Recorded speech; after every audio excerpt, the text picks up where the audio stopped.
So this video is going to talk about my experience with the medication Cabergoline, which is supposed to help your prolactin levels decrease. So first off, once I was told that my prolactin levels were high, I did a bunch of research because I was like, what even is prolactin? Like, I mean, it sounds like lactate, so I knew it was something like kind of similar to that, but I had no idea. And apparently what it is there is a gland, I believe, in the back of your brain, or like in the middle of your brain down there on the bottom. I'll post a photo of it so that makes more sense. But it generates prolactin, which is the hormone that your body needs to produce lactate and so that you can breastfeed. If you're not breastfeeding, your prolactin level should be pretty low.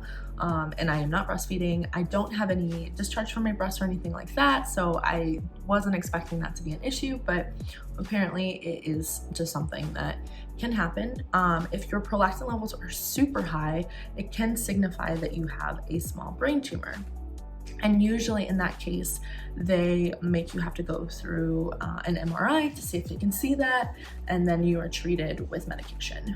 It didn't seem like my levels were high enough that they were worried about the tumor. They just wanted me to take the Cabergoline to see if that helped. So I had watched a bunch of videos about people's experience with Cabergoline, and some people were like, yeah, I didn't feel anything at all, it's totally fine. And some people were like, oh my God, that was horrible. I had so many symptoms, would not recommend.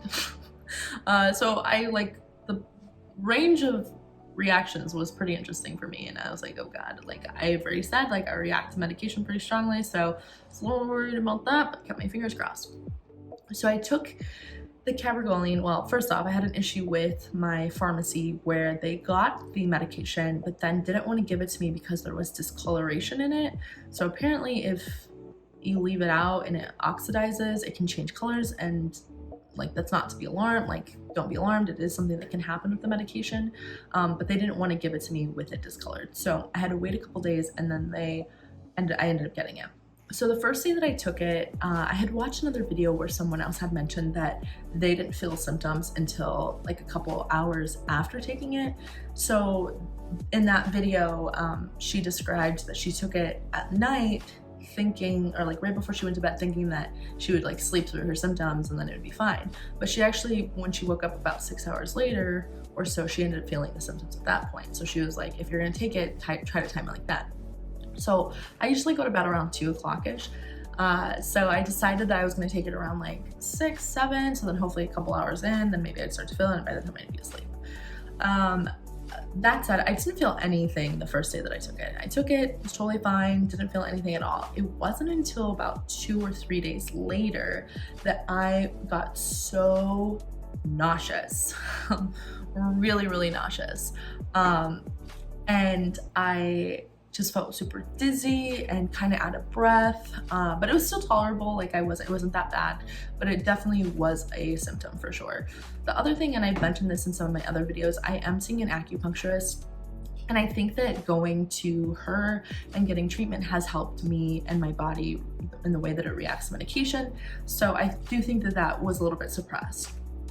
Fast forward to the next week, I did not see my acupuncturist that week, and I took the medication, and same thing, 2 days later, so nauseous. I ended up puking a couple times after eating, same thing, shortness of breath, and it's not a fun time. I am still waiting to hear back on my results. So I went in today to get retested for my prolactin levels, and I'm still waiting to hear back from my results.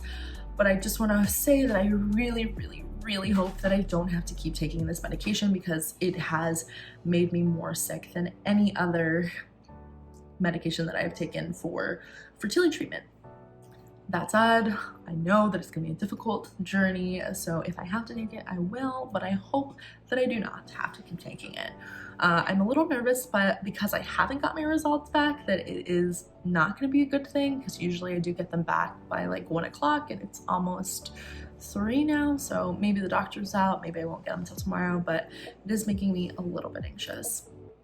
If you have had any experience with prolactin levels and taking Cabergoline, or if you have any advice, please leave a comment. I would love to hear, what other people are doing and how it's affected them. So also, I did get my results back for all my blood work, and I found out that I am not a genetic carrier for any of the 283 things that are tested from the SEMA4 test, and I also found out that I am CMV positive. If you are using a donor, like my partner and I am, you do have to be conscious of what your status is. So if you're CMV positive, you can use a CMV negative or positive donor. Or if you are a CMV negative recipient or person, then you can only use a CMV negative person or donor. So I was pretty happy that I was CMV positive, because that meant that my options for using a donor weren't as limited. So I got that back, and that was good.